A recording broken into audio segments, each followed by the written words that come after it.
Ini saya tekankan, kenapa? Karena banyak pemikiran yang berusaha ya meringankan masalah ini, berontak ya. Revolusi, kita khawatir akan terjadi hilang keamanan di negeri kita. Di sana ada orang-orang non-muslim, orang-orang kafir yang ingin negara kita kacau.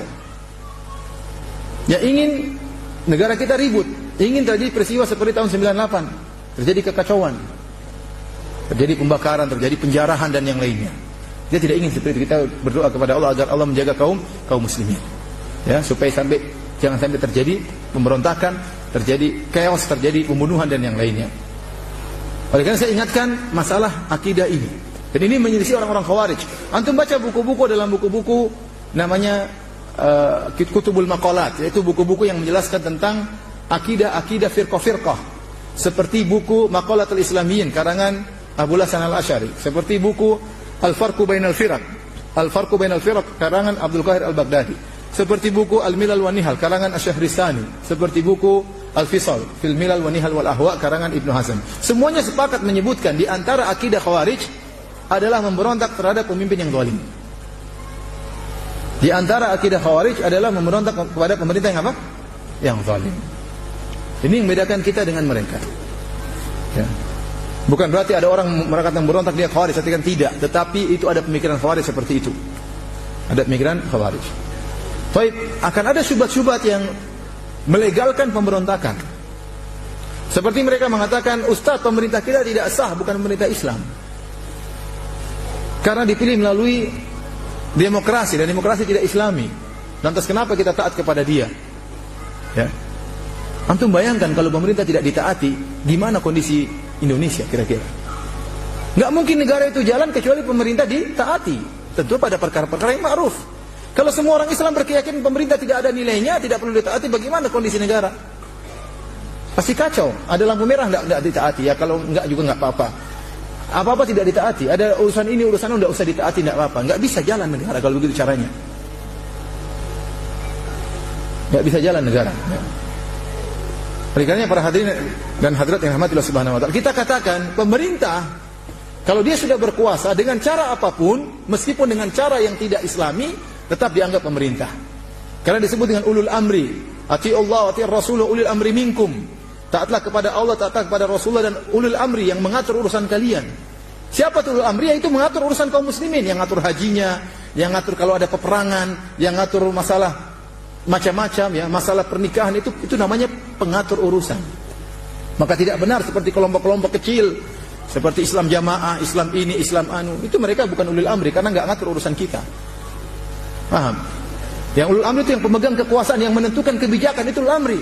Meskipun mereka meraih kepemimpinan tersebut tidak dengan yang syar'i. Oleh karenanya para ulama menyebutkan di antara bentuk pemerintahan yang syar'i di antaranya seperti penunjukan. Semua sepakat mengangkat seorang jadi pemimpin, seperti waktu Rasulullah SAW meninggal, para sahabat mengangkat Abu Bakar dengan aklamasi, dengan kesepakatan.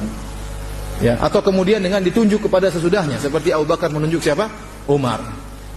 Atau kemudian Umar memilih beberapa orang, 6 orang, kemudian salah satunya di antara mereka musyawarah siapa di antaranya. Dan ada cara yang tidak syar'i. Cara tidak syar'i seperti taghallub dengan kudeta. Kudeta itu bukan cara yang syar'i. Tetapi para ulama sepakat, seandainya seorang berkudeta kemudian akhirnya menguasai, menjatuhkan pemimpin yang sebelumnya, dan dia salah dalam hal ini, tatkala dia sudah memegang pemerintahan, maka harus ditaati. Kenapa? Demi kemaslahatan. Demi kemaslahatan. Kalau kita bolehkan memberontak lagi sebagaimana dia dulu memberontak, maka akan terus bertumpah darah. Akan terus bertumpah darah. Kita lihat ada beberapa negara yang direbut paksa oleh pangeran setelahnya misalnya. Ya. Seandainya kalau kita mengatakan harus memberontak lagi, akhirnya gimana? Bagaimana mau jalan suatu negara? Jadi maksud saya, selama penguasa sudah jadi penguasa dengan cara apapun dan dia memegang kekuasaan, apakah dengan cara syar'i atau maupun cara tidak syar'i, tetap dia pemimpin. Tetap dia pemimpin. Maka menurut kita mempelajari masalah maslahat, ya kita tahu namanya maslahat suatu negara yaitu pemimpinnya ditaati. Adapun kalau tidak ditaati, ya tidak akan jalan kemaslahatan. Dan Islam dibangun di atas menimbang antara maslahat dan apa? Mudarat. Ya. Saya ulangi, di antara akidah Ahlussunnah wal Jamaah tidak boleh memberontak kepada pemerintah selama dia belum apa? Kafir. Nabi yang suruh kita sholat, Nabi yang suruh kita puasa, Nabi yang suruh kita sedekah, Nabi yang suruh kita haji, Nabi yang suruh kita sabar. Kata Rasulullah SAW, kalian akan mendapati asarah. Asarah itu kalian akan dapati pemimpin yang hanya mikirkan dirinya sendiri, hanya ngambil duit buat dirinya sendiri. Kata Nabi SAW, fasbiru, bersabarlah kalian. Hatta talqauni alal haud, sampai kalian bertemu dengan aku di telagaku. Suruh sabar.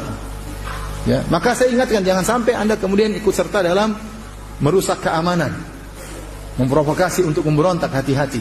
Silakan menasihati, silakan mengadakan perbaikan, tapi jangan terprovokasi atau memprovokasi untuk melakukan kacauan yang melanggar hadis Nabi SAW. Kemudian ada yang terbunuh, ada 5 orang terbunuh, kemudian berkembang 100 orang terbunuh, dan betapa banyak negara hancur gara-gara diawali dengan usaha untuk memberontak. Contoh Suriah, awalnya pemberontakan kecil-kecilan. Sekarang yang meninggal 1 juta orang sudah meninggal. 500 ribu, terakhir saya dengar 500 ribu berapa bulan yang lalu. Itu yang kehitung, entah yang nggak kehitung berapa. Yang wanita diperkosa, anak-anak harus pergi dari kampungnya, terusir, yang meninggal nggak ada yang menerima mereka. Pemerintahnya zalim ya, dulu zalim. Makanya para ulama kibar di Saudi waktu ditanya, apakah memberontak kepada Bashar Assad? Tidak ada ulama kibar yang mengatakan boleh. Padahal dia kafir. Dia bukan Islam. Ya. Tetapi kenapa syarat kedua tidak terpenuhi? Tidak punya kemampuan. Syarat pertama sudah, dia bukan Islam. Baik. Syarat kedua harus ada kemampuan. Mereka tidak punya kemampuan. Tidak ada ulama besar yang memfatwakan. Jawabannya semuanya suruh sabar. Sementara ulama-ulama muda, dai-dai muda semangat, suruh berontak, suruh marah. Ya. Kemudian tiba-tiba 500 ribu menghilang. Kota hancur, semuanya hancur. Ya. Ulama-ulama yang tadinya kecil-kecil, yang muda-muda mengatakan semangat, akhirnya sekarang terdiam. Anak kecil terbunuh, wanita diperkosa, gara-gara fatwa mereka. Asal ngomong. Coba kalau ada orang datang sama saya, misalnya saya ulama besar, Firanda, ini kita akan melakukan pemberontakan, tapi kemungkinan akan mati 500 ribu orang. Kira-kira jawaban saya apa? Nekat? Saya berani berbicara tentang darah kaum muslimin terbunuh begitu banyak, kemudian saya diam-diam aja di rumah, senang-senang dengan istri saya. Ya akhi, Nabi Musa alaihissalam tidak disuruh melawan Fir'aun. Nabi Musa disuruh kabur oleh Allah Subhanahu wa taala. Ente suruh orang-orang miskin yang tidak punya apa-apa, kemudian suruh lawan tank, suruh lawan. Saudi saja sekarang sudah berusaha masuk untuk mengatasi, belum bisa teratasi. Negara hancur begitu saja.